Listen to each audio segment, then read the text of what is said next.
मित्रों नमस्कार। जैसा कि आप लोग देख रहे हैं कि मैं 1 महीने से प्रयास कर रहा हूं आप लोगों को बताने का कि मैं 90 दिन की एक आध्यात्मिक मोटिवेशन की क्लास चलाऊंगा। उसका नाम मैंने रखा है धार्मिक पाठशाला।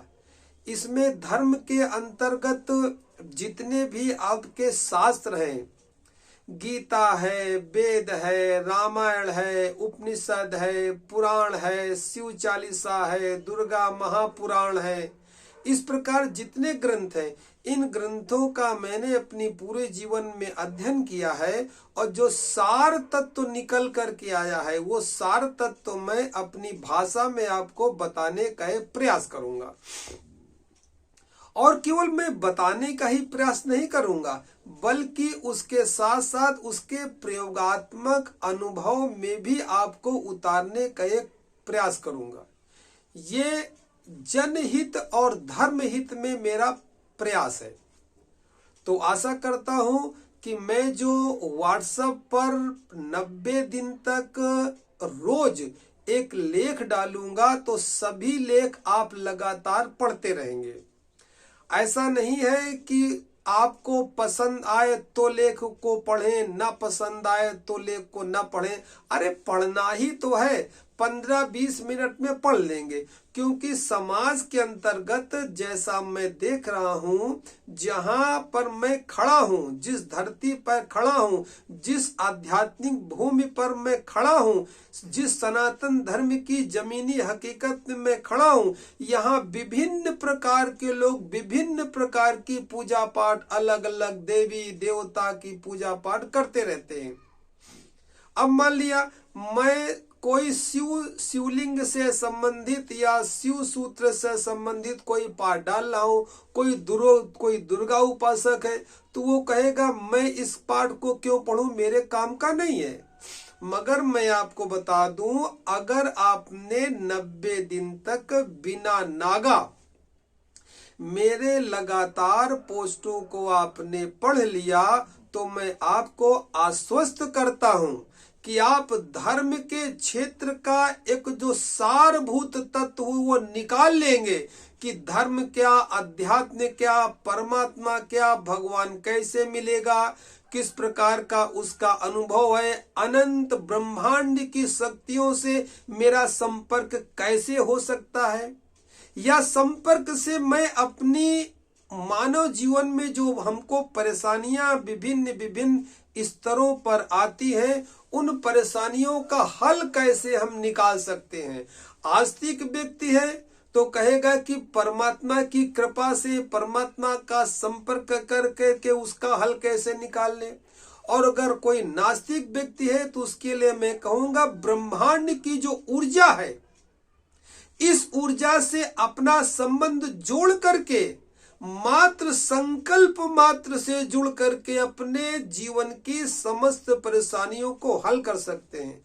चाहे परेशानी दैहिक हो या न यानी शारीरिक हो, दैविक हो यानी ऊपरी बाधा हो, और या भौतिक हो यानी घर का चीज सामान, गाड़ी, वाहन, प्लाट, मकान, दुकान, बिजनेस, व्यापार, ये जो 3 ही प्रकार की जीवन में समस्याएं होती हैं, दैहिक समस्या, दैविक समस्या और भौतिक समस्या, तो तीनों समस्याओं का हल आप ब्रह्मांड की अनंत शक्तियों का संपर्क करके इनका हल निकाल सकते हैं और जीवन आपका सुखी और संपन्नता, बड़े आनंद और ऐश्वर्य के साथ बीतेगा।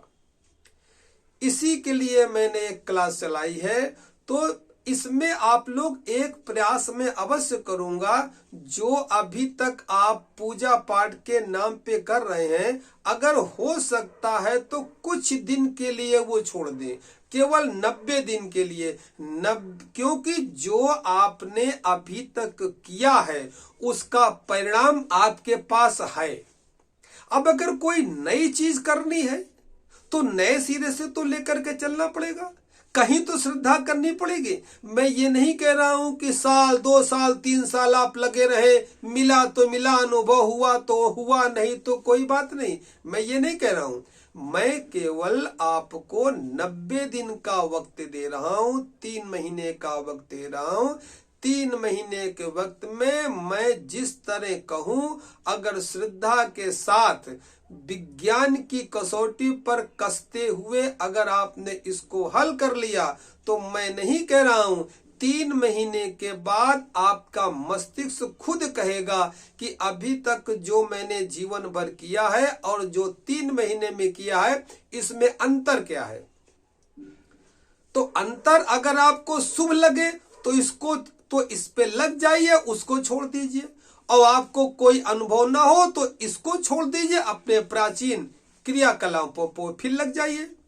वैसे मैं आपको बता दूं कि संसार में हर व्यक्ति अलग अलग पूजा पाठ जप तप यज्ञ करता रहता है, मगर मैं कह रहा हूं, जब मानव एक है, मानव का शरीर एक है, सब कुछ एक है, मानव की जाति एक है, तो इसके भीतर बैठा परमात्मा, बैठी शक्ति भी एक ही होनी चाहिए और उसकी प्राप्त करने, अनुभव करने की विधि भी एक ही होनी चाहिए।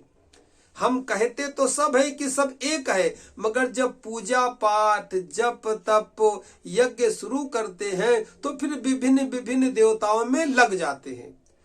कहते तो यही कि सबका मालिक एक। अब जो सबका मालिक एक है वो कहाँ है, कैसे है, क्यों है, अनुभव में कैसे आएगा, ये आपको पता होना चाहिए। तो ये कोई बहुत लंबा समय नहीं है, केवल 3 महीने का समय लिया है। इसमें मैं आपको पुनः आश्वस्त करता हूं कि अगर आप 3 महीने लगे रहे तो धर्म के बहुत प्रगाढ़ और गहरे अनुभव से आप गुजर जाएंगे। और धर्म शास्त्र से संबंधित जितने भी आपके करीब, मैं समझता हूं कि 95% प्रश्नों का उत्तर आपको मेरे 3 महीने के कोर्स में मिल जाएगा। तो मैं चूंकि एक एक कदम लेकर के चलूंगा, सीधे उच्चतम स्तर की साधनाओं पर आपको नहीं रखूंगा, मैं एक एक कदम धीरे धीरे लेकर के चलूंगा। तो आज मैं सबसे पहले श्री रामचरितमानस की एक चौपाई है, उसी से मैं प्रारंभ करूंगा। तुलसीदास की एक चौपाई है, साधक नाम जपत लैलाई, होय सिद्ध सन्मादिक पाई। कोई साधक जब नाम का सुमिरन लय के साथ करता है तो सिद्ध हो जाता है। बड़ी छोटी बात है, 2 लाइन में पूरा धर्म आ गया। देखिएगा, पहले बात तो ये आपने खूब सुना होगा कि कलयुग केवल नाम आधारा, और सुमिर सुमर नर उतरहि पारा। तो नाम का सुमिरन जय आप लय के साथ करेंगे। समझिए फिर दोबारा, साधक नाम जपत लय लाई, होय सिद्ध सन्मादिक पाई। जब साधक नाम का सुमिरन लय के साथ करता है तो वो सिद्ध हो जाता है और अणिमाद वगैरह सारी सिद्धियां उसको मिल जाती हैं। केवल तुलसीदास की रामायण की 2 लाइन में पूरी साधना आ गई। अब आप लय का सिद्धांत समझिए।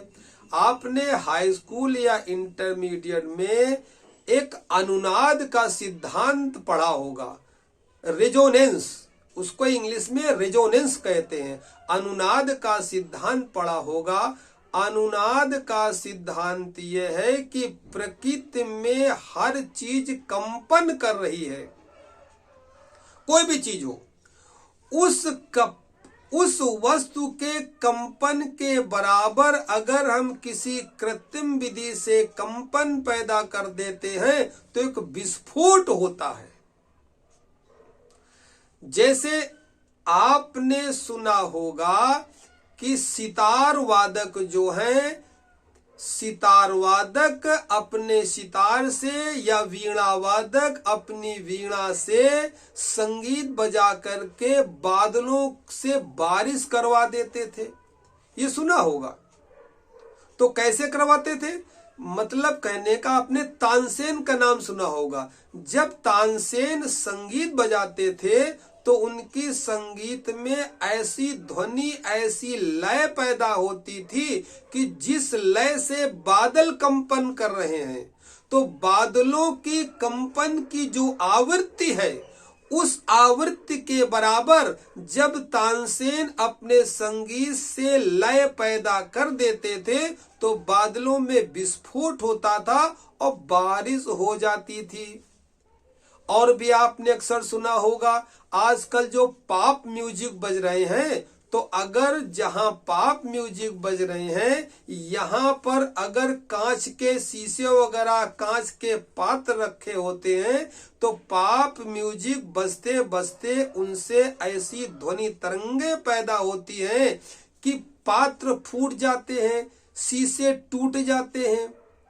और अक्सर एक बात देखी होगी, जब ये रॉकेट वगैरह कभी किसी के मोहर सर से होकर के आकाश की ओर गुजरते हैं, तो जो उनकी ध्वनि होती है, उनकी ध्वनि से बिना छुए बिल्डिंगों के शीशे चिटक जाते हैं। इतना तो सुना होगा आपने। ये सारा का सारा रेजोनेंस का सिद्धांत है। और आपने एक चीज और देखी होगी या पढ़ा होगा, देखा तो नहीं होगा मगर पढ़ा जरूर होगा, ये विज्ञान की बात है कि सेना की टोली जब left right left right left right करते हुए आगे बढ़ती है, और जब कभी नदी का पुल या कोई रेल का पुल आता है, तो उनका कमांडर कहता है कि अब तुम अपनी ताल को तोड़ दो, यानी मनमानी ढंग से चलो। इसका कारण क्या है? इसका कारण यह है कि सेना की जो परेड होती है चलने की लेफ्ट राइट की, इतनी सधी हुई होती है, इतनी सधी हुई, इतनी लयबद्ध होती है कि सेना की टुकड़ी की जो लय है, उसकी कदम ताल है, इस कदम की ताल की आवृत्ति जिस समय नदी के पुल की आवृत्ति से मिल जाएगी, उस समय पुल टूट जाएगा। यानी मैंने पहले बताया कि हर चीज प्रकृति में कंपन कर रही है, तो पुल भी कंपन कर रहा है। तो पुल की कंपन की आवृत्ति से जब पुल के ऊपर सेना की टुकड़ी पार करेगी, कदम ताल लेफ्ट राइट करते हुए चलेगी, तो अगर किसी क्षण सेना की टुकड़ी का लेफ्ट राइट का कंपन पुल के कंपन से मिल गया, तो विस्फोट होगा और पुल टूट जाएगा। एक बात और देखी होगी, बड़े बड़े आपने इंडस्ट्रीज, उद्योगपतियों को देखा होगा, कितने भी पैसा वाले हों, अरबपति खरबपति क्यों ना हो, मगर उन्होंने जो उनकी फैक्ट्री बनाते हैं या पिक्चर हॉल बनाते हैं, पिक्चर हॉल और फैक्ट्री के जो छत होती है, उसमें कभी सीमेंट का लिंटर नहीं डाला जाता है। हर समय टीन की या सीमेंट की चद्दर ही डाली जाती है। आप कहीं भी देख लीजिएगा, किसी पढ़े लिखे बच्चे से पूछ लीजिएगा ऐसा क्यों होता है, आपको समझा देगा वो 2 मिनट में। इसमें सब में अनुनाद का, रेजोनेंस का सिद्धांत काम करता है। क्योंकि माना आप पिक्चर बैठे देख रहे हैं और पिक्चर में हॉल के अंदर 500-600 आदमी भरा हुआ है। अब पिक्चर हॉल के अंदर तो विभिन्न प्रकार की ध्वनियां होती हैं, चीखने की, चिल्लाने की, रोने की, गाने की, भीड़ की, दंगे की, फसाद की, बंदूक की, तोप की, गोली की, संगीत की, झरने की, आकाश की, बिजली की, तड़क की, बहुत प्रकार की आवाजें होती हैं। तो कभी सारी आवाजें मिल करके अगर ऐसी फ्रीक्वेंसी पैदा कर देंगी कि जिस फ्रीक्वेंसी से जो छत का लिंटर है वो कंपन कर रहा है, छत की लिंटर की जो छत का लिंटर है वो जिस फ्रीक्वेंसी से कंपन कर रहा है, उस फ्रीक्वेंसी के बराबर अगर कोई फ्रीक्वेंसी हो जाएगी, सारी फ्रीक्वेंसी, सारी आवाजों को मिला करके अगर ऐसी फ्रीक्वेंसी पैदा हो जाएगी, तो लिंटर चिटक जाएगा, विस्फोट हो जाएगा, लिंटर टूट जाएगा और जनहानि हो जाएगी, एक एक्सीडेंट हो जाएगा। इसीलिए पिक्चर हॉल में कभी भी लिंटर नहीं डालते हैं।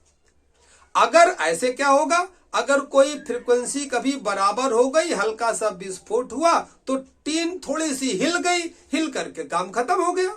और लिंटर अगर हिल जाएगा तब तो टूट जाएगा, विस्फोट हो जाएगा, जनहानि हो जाएगी, एक्सीडेंट हो जाएगा। यही हालत होती है, यही हालत होती है फैक्ट्रियों में। जो फैक्ट्रियां होती हैं उनमें विभिन्न प्रकार की मशीनें होती हैं, विभिन्न प्रकार की आवाजें होती, सभी धातुओं की आवाजें होती हैं। घिसना है, टोकना है, ठोकना है, पीटना है, काटना है, पीतल है, तांबा है, जस्ता है, प्लास्टिक है, लकड़ी है। यानी ये तो आप जानते हैं कि फैक्ट्री की आवाज कोई सीमित नहीं, कब कहां कैसी आवाज हो जाए कुछ पता नहीं।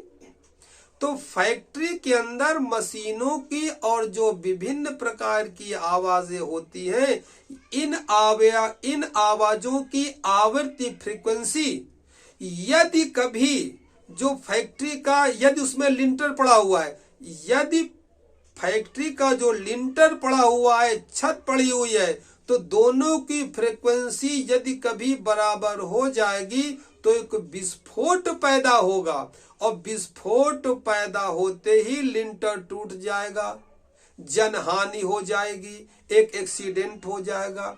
इसलिए रेजोनेंस के नियम के अंतर्गत, अनुनाद के नियम के अंतर्गत ये कानून बनाया गया है कि फैक्ट्री, पिक्चर हॉलों, बड़े बड़े हॉलों में कभी भी लिंटर नहीं डाला जाएगा जो परमानेंट होता है। अब ये तो आपने सुना होगा या ना सुना होगा तो किसी बच्चे से पूछ लेंगे, वरना आपने हाई स्कूल, इंटर में ये पढ़ा होगा रेजोनेंस का सिद्धांत। अब इसी सिद्धांतों को यदि नहीं देखा है तो मैं एक 2 मिनट की आपको वीडियो भेज रहा हूं। इस वीडियो को देखिए और इस जो मैंने अभी तक आपको बताया है, चर्चा किया है, समझाया है, इसको प्रैक्टिकल समझने का एक प्रयास करिए।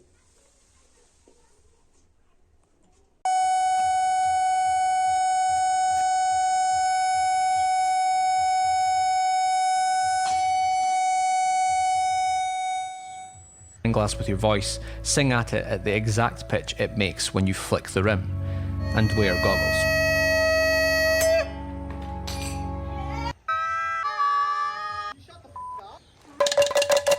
It's not gonna work. Should try singing. Sing. La la la la la la. What the? आप लोगों ने वीडियो देखा, इससे क्या समझ में आया?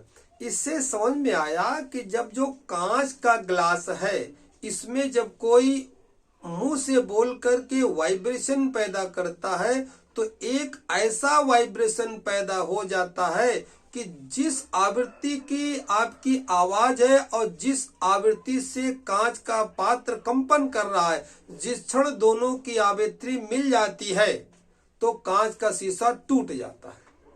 दूसरा प्रयोग आपने देखा कि बोल करके नहीं बल्कि एक जार रखा गया है कांच का और एक आवृत्ति की मशीन है, उस मशीन से आवृत्ति बढ़ाई जाती है, तो धीरे धीरे धीरे धीरे करके आवृत्ति बढ़ाई जा रही है और जिस क्षण मशीन की बढ़ाई हुई आवृत्ति कांच के पात्र की आवृत्ति के बराबर हो जाती है तो तुरंत कांच का पात्र टूट जाता है।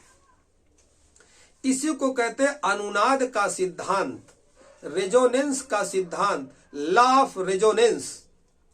अब इसी को देखिए, जब तानसेन अपना संगीत बजाना शुरू करते थे तो अपने संगीत की आवृत्ति जब लय में आते थे, ताल में आते थे, तो इतनी गजब की आवृत्ति पैदा होती थी, ऐसी आवृत्ति पैदा कर देते थे कि जिस आवृत्ति से, जिस कंपन से बादल कंपन कर रहे हैं, उसी आवृत्ति को अपने संगीत के द्वारा पैदा कर देते थे। और जिस क्षण दोनों की आवृत्तियां सेम होती थी, बराबर मिलती थी और विस्फोट हो जाता था, परिणाम ये हो जाती थी कि बारिश हो जाती थी। इतना तो इतना छोड़िए, मैंने तो ऐसे प्रयोग देखे हैं, पढ़े हैं कि विदेशों में इस आवृत्ति के द्वारा जल बुझी हुई अग्नि भी जल जाती है। उसका सिद्धांत दूसरा है, उस पे कभी फिर बात करेंगे। तो अब यहां ये दोबारा वापस आइए तुलसीदास पे। साधक नाम जपत लय लाई, होय सिद्ध सनमादिक पाई। कोई साधक जब लय के साथ नाम का सुमिरन करता है तो वो सिद्ध हो जाता है। अणमादि वगैरह जितनी सिद्धियां होती हैं सब उसको मिल जाती हैं। अब इस सिद्धांत को समझिए। प्रकृति में अगर हर चीज कंपन कर रही है तो मेरे भीतर बैठी शक्ति, या उसे परमात्मा कह लीजिए, ऊर्जा कह लीजिए, सोई हुई शक्ति कह लीजिए, कुंडलनी शक्ति कह लीजिए, या आत्म तत्व कह लीजिए, जो कुछ कहना हो कह लीजिए, आपकी अपनी अपनी भाषा है। मगर जो भी सुप्रीम पावर बैठी है भीतर वो भी तो कंपन कर रही है। मान लिया मिसाल के तौर पे हम उसको कुंडलनी ऊर्जा कह लें, कुंडलनी की शक्ति कह लें, जिसको योगियों ने नागिन कहा है। कुंडलनी को योगियों ने नागिन का रूप दिया है, चूंकि इस तरह वो रीढ़ की हड्डी में चढ़ती है। तो मान लिया आपके शरीर सूक्ष्म, इस शरीर में नहीं है, उस सूक्ष्म शरीर में है। मान लिया आपके सूक्ष्म शरीर में परमात्मा शक्ति कुंडलनी रूप में कहीं सुप्त अवस्था में पड़ी हुई है। अब सुप्त अवस्था में वो पड़ी हुई है तो जब हर चीज प्रकृति की कंपन कर रही है तो वो भी कंपन कर रही होगी। एक बात यहां फिर मैं आपको रोक करके एक बात बताता हूं। आपको अगर ये नहीं समझ में आया तो इतना समझिए कि अगर आपने भवन, बिल्डिंग, बड़े बड़े किले देखे होंगे, और जब किले बनते हैं तो बहुत मजबूत बनते हैं, और धीरे धीरे समय आने पर वो टूटने लगते हैं, टूट करके गिर जाते हैं। इसमें भी आवृत्ति का ही खेल है कि धीरे धीरे इस प्रकार की आवाजें होती हैं कि हल्का हल्का हल्का असर होता रहता है। एक दिन ऐसा आता है कि पूरा खंडेर में बदल जाता है। तो जो भीतर मेरे अंदर कुंडलनी शक्ति पड़ी हुई है वो भी कंपन कर रही होगी। अब किसी तरह आप प्रयास करके साधना के स्तर पर ऐसा कंपन पैदा कर दें कि आपके भीतर जो सोई शक्ति है, आपका पैदा हुआ कंपन दोनों के कंपन से मिल जाए तो विस्फोट पैदा होगा और आत्म जागरण कुंडलनी ऊर्ध्वरेता हो जाएगी, यानी जग जाएगी। इतना सा सिद्धांत है। साधक नाम जपत लय लाई, होय सिद्ध सनमादिक पाई। जब कोई साधक लय के साथ नाम का सुमिरन करता है तो वो सिद्ध हो जाता है। अब इसके लिए आपको करना क्या, किस प्रकार कंपन पैदा करना है, ये भी धीरे धीरे होगा। ऐसा नहीं कि आज ही आप एक दिन में कंपन पैदा कर लेंगे। तानसेन ने एक दिन, 2 दिन, 3 दिन, साल, 2 साल में नहीं इतना कंपन पैदा कर लिया, इतना संगीत का ज्ञान कर लिया। उसने संगीत की तपस्या किया, धीरे धीरे वाद्य को बजाया, बजाते बजाते लय पैदा की। पहले तो लय पैदा होती नहीं है। आपने स्टेज पे कहीं न कहीं तबला वादकों को देखा होगा। जब वो तबला बजाना शुरू करते हैं तो पहले एक करीब 5-6 मिनट तो हथौड़ी लेकर उसको ठोकते हैं, पीटते हैं, ताल देखते हैं, थपथपाते हैं, ताल मारते हैं। करीब 10-15 मिनट तो उनका ताल सेट करने में चला जाता है। फिर तबले से लय निकलनी शुरू होती है, और जब लय निकलनी शुरू होती है तो मस्ती और आनंद आना शुरू होता है। तबला वादक के वाद्य में उसका जो संगीत पैदा होता है वो संगीत आपकी आत्मा को हिला देता है। उसी सिद्धांत पर अब जो धर्म में मैं जिस आवृत्ति का, जिस ध्वनि का प्रयोग करूंगा वो ब्रह्मांड की सुप्रीम ध्वनि है, जिसे कहते हैं ओम। ओम के कंपन से मैं साधना का प्रारंभ करवाता हूं। आपको करना क्या है, एक 2 मिनट के लिए आपको लंबी गहरी सांसें लेनी है। किस तरह,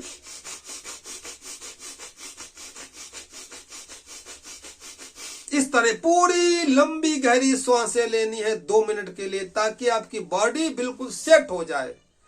यानी शरीर रूपी वाद्य जो है संगीत, ओंकार का संगीत बजाने के लिए सेट हो जाए, मस्तिष्क सेट हो जाए, ऊर्जा से भर जाए। ये जब मैं प्रयोग कराऊंगा सुबह 9 से 10 बजे तक, तब मैं उसमें इस प्रयोग को करवाऊंगा आपको, वो भी गूगल मीट पर। मैं ग्रुप में लिंक भेज दूंगा, आप जुड़ जाइएगा और वही मेरे साथ बैठ के अभ्यास करिएगा। इसके बाद हम कल्पना करेंगे कि ओंकार, ये जो हमने लंबी गहरे सांसें लिया है, इससे जो एक ऊर्जा इकट्ठी हुई है, ये ऊर्जा मेरे मूलाधार चक्र में इकट्ठी हो गई है और ओंकार की ध्वनि से इसको ऊपर लेके जाना है। श्वास भर लिया,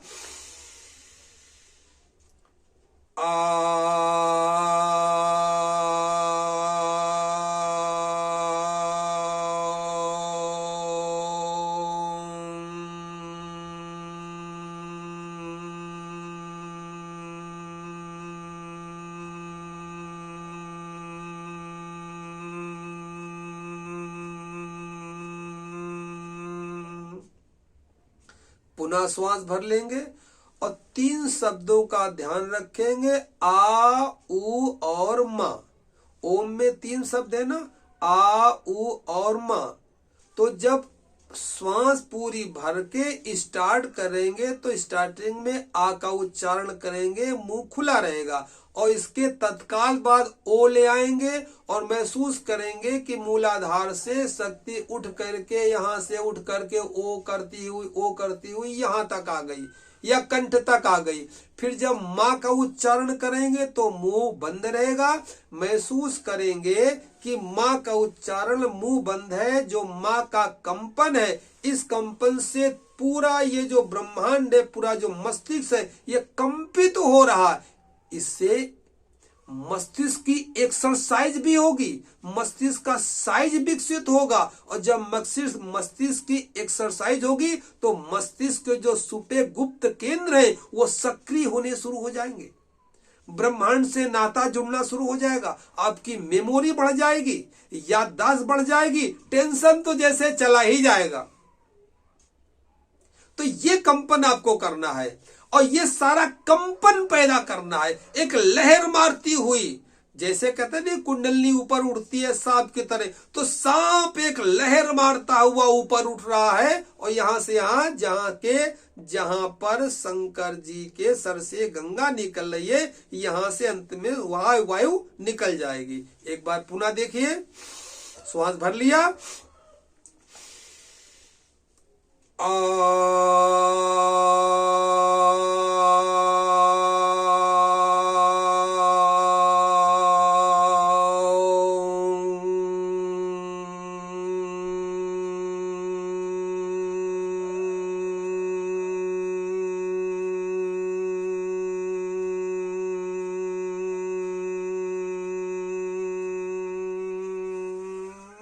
निकल गई।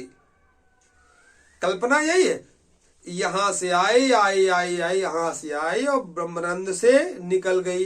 इसमें जितने भी आपके कुंडलनी के चक्र हैं, सारे अपने आप सक्रिय होने लगेंगे, सारे अपने आप एक्टिवेट होने लगेंगे। अलग अलग चक्रों पे आपको ध्यान देने की आवश्यकता नहीं है कि मूलाधार सक्रिय करें, फिर स्वादिष्ठान सक्रिय करें, मणिपुर सक्रिय करें, उसके मंत्र जपे, ऊपर अनहद के मंत्र जपे, आज्ञा चक्र के मंत्र जपे, ऐसी कोई आवश्यकता नहीं है। ये जो आप लंबी गहरी श्वास से ले रहे हैं और जो कंपन पैदा कर रहे हैं, इस कंपन से ह्यूमन इलेक्ट्रिसिटी पैदा होती है, मानवीय विद्युत पैदा होती है। और जब मानवीय विद्युत सूक्ष्म नाड़ियों में गुजरना शुरू करेगी तो सारे के सारे जो ये आपके चक्राज हैं योगा के, अपने आप सक्रिय होते चले जाएंगे। आप जान भी नहीं पाएंगे कि एक एक को प्रयास करके आपको सक्रिय करना पड़ रहा है। और धीरे धीरे जितने चक्रों के फल हैं ये आपको मिलने शुरू हो जाएंगे। अब मैं चर्चा कर रहा था अनुनाद के सिद्धांत की। अब देखिए, जैसे आप ये ओंकार का लगातार चिंतन करेंगे, श्वास भरें,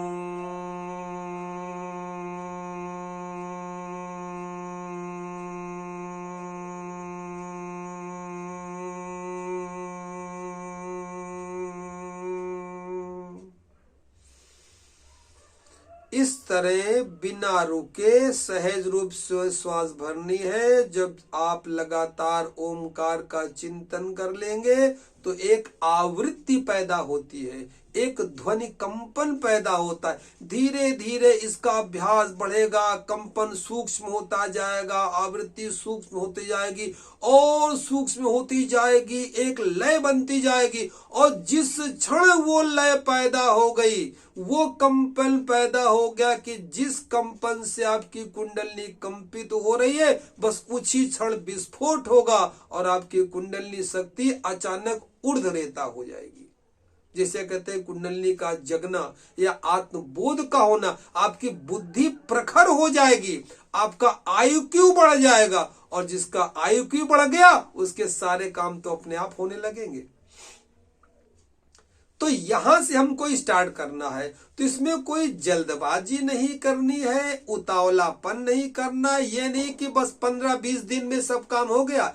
1 महीने पहले आप अपने शरीर रूपी वाद्य को इस काबिल बनाइए कि सूक्ष्म से सूक्ष्म ध्वनि पैदा कर सके। शुरू में तो आपको बहुत परेशानी होगी, किसी का ओम कम निकलेगा, किसी का ज्यादा निकलेगा, किसी को आलस्य आएगा, किसी को मन नहीं लगेगा, मगर ये तपश्चर्या है, थोड़ा सा इसमें ध्यान दीजिए और लगातार इसको करते रहिए। 1 महीने जब आप इसको कर लेंगे तो अगले महीने से इसमें और विधियां जोड़ करके योग की क्रिया का और विकास करेंगे, आगे चलेंगे ध्यान की साधना पर। ये हमने आपको रेजोनेंस बताया। इसके लिए मैं अभी प्रयास कर रहा हूं कि जो नए साधक हैं वो रात को 9 से 10 बजे तक गूगल मीट अपने मोबाइल में डाउन कर लें और मेरे ग्रुप में जुड़ जाएं। मैं रात 9 बजे लिंक भेज दूंगा, लिंक पर क्लिक करके वो जुड़ जाएंगे। और जो पुराने मेरे साधक हैं, वो जो लगातार ध्यान कर रहे हैं, उनके लिए भी एक सुविधा उपलब्ध कर रखा हूं कि सुबह 7 बजे मेरा विचार है कि 7 से 8 जो गंभीर साधना पे चल रहे हैं उनके लिए मैं 7 से 8 प्रातःकालीन समय तय करता हूं। वो 7 से 8 बजे तक प्रातःकाल आ जाए और मेरे साथ बैठ कर के अभ्यास करें। कोई परेशानी आ रही है, कोई दिक्कत हो रही है तो बातचीत कर सकते हैं, क्योंकि योग की साधना है, बिना किसी के निर्देशन के, बिना किसी के देख रेख में नहीं करनी चाहिए। कहा गया है कि देखी देखा साधे जोग, सीझे काया बाढ़े रोग। अब जब आप करेंगे प्रैक्टिकल तब तो समझ में आएगा अब क्या क्या परेशानी आ रही है। जब परेशानी आ रही है तो उसका हल मिलेगा। अब जैसे किसी को बीपी है, अब बीपी वाला अगर 2 मिनट 3 मिनट तक लंबी गहरी सांसें लेगा तो उसका बीपी बढ़ जाएगा। तो जब आमने सामने बैठेंगे, 1-2 दिन करेंगे तो जो परेशानियां आती हैं उनको बताएंगे तो उनके भी हल निकलेंगे। मगर ये ओंकार का जो हमने जब बताया है, इसमें कोई किसी प्रकार की दिक्कत नहीं है। ये तो हर व्यक्ति सहज रूप से कर सकता है। अपने शरीर रूपी वाद्य को सेट करना है, ओंकार की ध्वनि निकालनी है और ओंकार की ध्वनि इतनी सूक्ष्म और आनंददायी करते जाना है कि इसी में ही आपको आनंद, मस्ती, लहर, एकाग्रता सबका बोध होना शुरू हो जाएगा स्वतः। कैसे? पीछे से सिद्धांत छुपा हुआ है, अनुनाद का सिद्धांत। तो तो मैं आशा करता हूं कि अगर वीडियो ये पसंद आई हो और आप लोग जुड़ना चाहते हैं तो अपना व्हाट्सएप नंबर कमेंट में डाल दें, उसमें नाम लिख दें, अपने जिला का नाम लिख दें, अपनी उम्र लिख दें, तो मैं आपको अपने व्हाट्सएप ग्रुप पे जोड़ लूं और ध्यान साधना हम लोग प्रारंभ करते हैं। इसके बाद मैं आपको बता दूं कि आगे चल के मुझे नाम सुमिरन और अजपा जप की ओर आपको लेकर के जाना है, जो कबीर की पद्धति है। अजपा जप, सोहं हंसा हंसा सोहं, बार बार उल्टाए, सतगुरु पूरा भेद बतावे, निश्चय मन ठहराए। उस दिशा की तरफ आपको लेके चलना है। तो मेरी बातों को इतने ध्यान पूर्वक सुना, इसके लिए सभी का धन्यवाद। सभी को नमस्कार। 9 बजे रात्रि में फिर मिलते हैं। सभी को प्रणाम। ओम शांति।